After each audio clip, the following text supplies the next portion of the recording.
مجھے اچھا نہیں لگا کہ گزشتہ رات ایک بحری جہاز پر حملہ کیا گیا۔ امریکی صدر کی میڈیا سے گفتگو، کہا کہ 47 سال میں کوئی صدر وہ کام نہیں کر سکا جو میں نے کیے۔ انٹرویو کے دوران صحافی کا صدر ٹرمپ سے سوال، اگر ایران نے معاہدے کی خلاف ورزی کی ہے تو کیا رد عمل دیں گے؟ صدر ٹرمپ نے جواب میں کہا کہ ہماری طرف سے جو رد عمل ہوگا وہ آپ کو پتہ چل جائے گا۔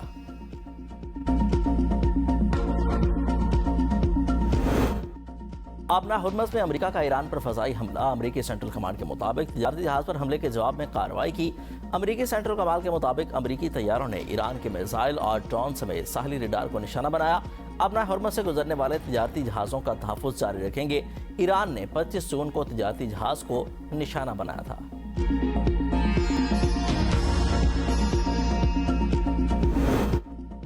امریکہ کا ایک بار پھر مذاکرات کے دوران ایران پر حملہ۔ ایرانی پارلیمانی کمیٹی کے سربراہ ابراہیم عزیزی کا امریکی حملے پر شدید رد عمل، کہا کہ امریکی صدر جنگ بندی اور مذاکرات کے اصولوں کے پابند نہیں۔ جنگ بندی کی یہ خلاف ورزی امریکہ کے لیے پسپائی اور پشیمانی کا باعث بنے گی۔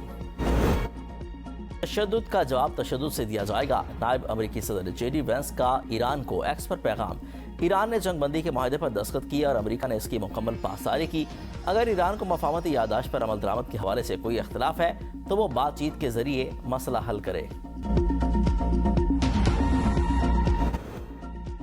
وزیر خارجہ اسحاق ڈار اور ایرانی وزیر خارجہ عباس عراقچی کے درمیان ٹیلی فونک رابطہ۔ ایرانی میڈیا کے مطابق دونوں رہنماؤں نے خطے کی تازہ ترین سفارتی پیش رفت کا جائزہ لیا۔ خطے میں مستقل امن و استحکام کے لیے قریبی تعاون جاری رکھنے پر اتفاق کیا۔ امریکہ، اسرائیل اور لبنان نے سہ افریقی فریم ورک معاہدے پر دستخط کر دیے۔ فریم ورک میں فوری سیکیورٹی اقدامات اور مستقبل کے مذاکرات کا روڈ میپ شامل۔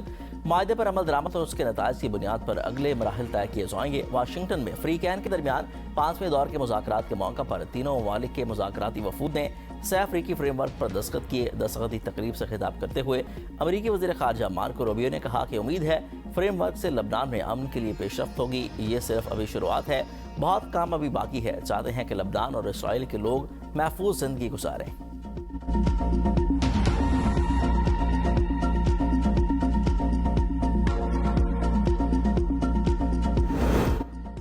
حکومت کا پیٹرول کی قیمت میں تبدیلی نہ کرنے کا فیصلہ۔ پیٹرولیم مصنوعات کی پرانی قیمتیں برقرار رہیں گی۔ پیٹرولیم ڈویژن نے نوٹیفیکیشن جاری کر دیا۔ پیٹرول کی فی لیٹر قیمت 299 روپے 78 پیسے، ڈیزل کی فی لیٹر قیمت 311 روپے 78 پیسے برقرار۔ انٹرنیشنل مارکیٹ میں قیمتوں کی کمی کے باوجود حکومت نے قیمت کم نہ کرنے کا فیصلہ کیا۔ عالمی مارکیٹ میں خام تیل کی قیمتوں میں تقریباً 5% کی کمی ریکارڈ کی گئی۔ آئل مارکیٹنگ کمپنیوں نے گزشتہ دنوں کی حکومتی نمائندوں سے ملاقات کی اور او ایم سیز اور ریفائنریز نے کہا تھا کہ اوگرا نے پریمیم اور اوسط نرخوں کا غلط حساب لگایا ہے، اس لیے ان کو نقصان کا سامنا ہے۔ وزیر اعظم کے سیاسی مشیر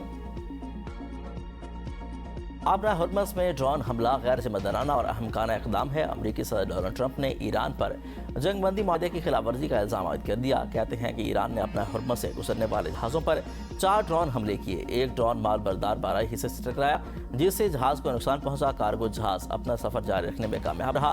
امریکی فورسز نے ایران کے دیگر 3 ڈرون مار گرائے۔ ایران کی یہ کارروائی جنگ بندی معاہدے کی کھلی خلاف ورزی ہے۔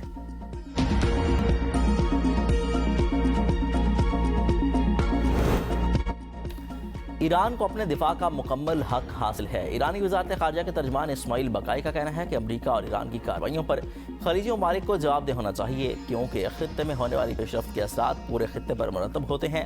ایران کی دفاعی صلاحیتیں قومی سلامتی کے تحفظ اور خطے کے استحکام کی ضامن ہیں۔ اپنی دفاعی استعداد کو اسی مقصد کے لیے برقرار رکھے ہوئے ہیں۔ ایران اپنی قومی سلامتی کے تحفظ کے لیے ضروری اقدامات کرنے کا اختیار رکھتا ہے۔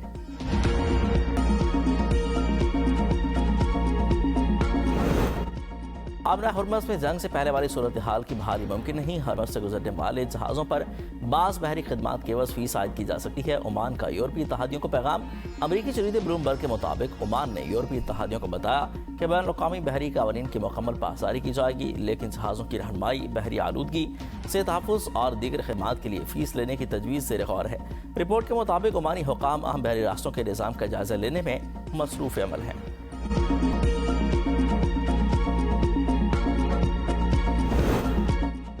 متحدہ عرب امارات کا ایران سے معاہدے کی تمام شرائط پر عمل اور آبی گزرگاہوں کا تحفظ یقینی بنانے پر زور۔ ایرانی وزیر خارجہ کی یو اے ای کے ہم منصب سے ٹیلی فونک گفتگو۔ دونوں وزرائے خارجہ نے حالیہ علاقائی پیش رفت پر بات چیت کی۔ آبنہ ہرمز میں آزادانہ آمد و رفت یقینی بنانے کی ضرورت پر بھی بات کی گئی۔ اماراتی وزیر خارجہ نے علاقائی تنازعات کے حل کا بہتر راستہ سفارتکاری اور مذاکرات کو قرار دے دیا۔ کہا کہ ریاستوں کی خود مختاری اور ہمسائیگی کے اصولوں کا احترام کیا جائے۔ بین الاقوامی قانون کی مکمل پاسداری ناگزیر ہے۔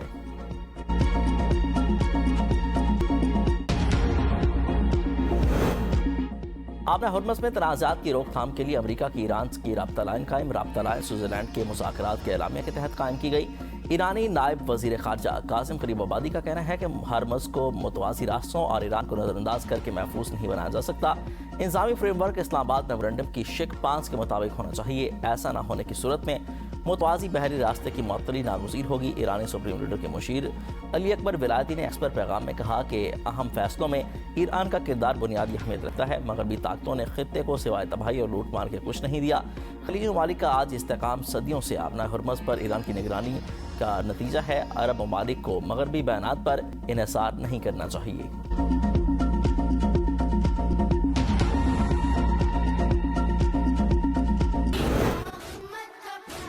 عراق میں ہزاروں افراد کی روزہ امام حسین رضی اللہ تعالیٰ عنہ پر حاضری۔ یوم عاشور کے جلوس درود و سلام کی صدائیں بلند کرتے رہے۔ روزہ امام حسین رضی اللہ تعالیٰ عنہ کی حدود میں داخل ہوئے۔ امام حسین رضی اللہ تعالیٰ عنہ اور حضرت عباس رضی اللہ تعالیٰ عنہ کے روزوں کے اندر دنیا بھر سے آئے ہوئے لاکھوں زائرین ماتم اور نواخوانی کی۔ ایران میں بھی یوم عاشور عقیدت و احترام سے منایا گیا۔ ایران میں انقلاب اسکوائر پر سب سے بڑا جلوس برآمد ہوا۔ جلوس میں امریکی اور اسرائیلی حملوں میں شہید ہونے والے رہنماؤں کے پوسٹرز بھی آویزاں کیے گئے۔ ملک کے دیگر شہروں میں بھی ماتمی جلوس نکالے گئے۔ ہزاروں کی تعداد میں عزاداروں نے حضرت امام حسین رضی اللہ تعالیٰ عنہ اور ان کے ساتھیوں کو خراج عقیدت پیش کیا۔ ایرانی صدر مسعود پزشکیان اور وزیر خارجہ عباس عراقچی کی ماتمی جلوس میں شرکت۔ وینزویلا میں تباہ کن زلزلہ، ہلاکتیں 920 ہو گئیں، 4000 سے زائد افراد زخمی، 50,000 سے زائد لاپتہ، امدادی کارروائیاں جاری۔ غیر ملکی میڈیا رپورٹ کے مطابق ہلاک ہونے والوں میں اسپین، چین اور اٹلی کے شہری بھی شامل ہیں۔ امریکی جیولوجیکل سروے نے اموات کی تعداد 10,000 سے زائد ہونے کا خدشہ ظاہر کیا۔ وینزویلا کے حکام کا کہنا ہے کہ دارالحکومت کراکس سمیت کئی شہروں میں زمین بوس عمارتوں کے ملبے میں لوگ دبے ہیں۔ انفراسٹرکچر کو نقصان پہنچنے کے باعث امدادی سرگرمیوں میں دشواری کا سامنا ہے۔ آفٹر شاکس کا سلسلہ جاری ہے۔ اب تک 1 درجن سے زائد زلزلے ریکارڈ کیے جا چکے۔ متاثرین سڑکوں پر رات گزارنے پر مجبور۔ شدید زلزلے سے متاثرہ کراکس ایئرپورٹ فلائٹ آپریشن کے لیے معطل۔ اگلے ہفتے کے دوران 5 شدت کے ایک اور زلزلے کا خدشہ۔ پاکستان، برطانیہ، اٹلی، ترکیہ، قطر اور ایران سمیت دنیا بھر کے ممالک کا وینزویلا سے اظہار یکجہتی، ہر ممکن امداد اور تعاون کی یقین دہانی۔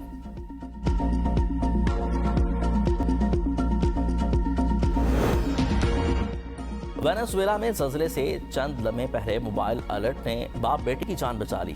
الرٹ ملتے ہی باپ اور بیٹی فوراً اپنی بیٹی کو اٹھا کر گھر سے باہر نکل گیا۔ چند ہی لمحوں کے بعد شدید زلزلے کے جھٹکے لگنا شروع ہو گئے۔ گوگل زلزلہ الرٹ سسٹم نے زلزلے سے تقریباً 10 سیکنڈ پہلے وارننگ جاری کی، جس نے ممکنہ طور پر دونوں کی جان بچانے میں اہم کردار ادا کیا۔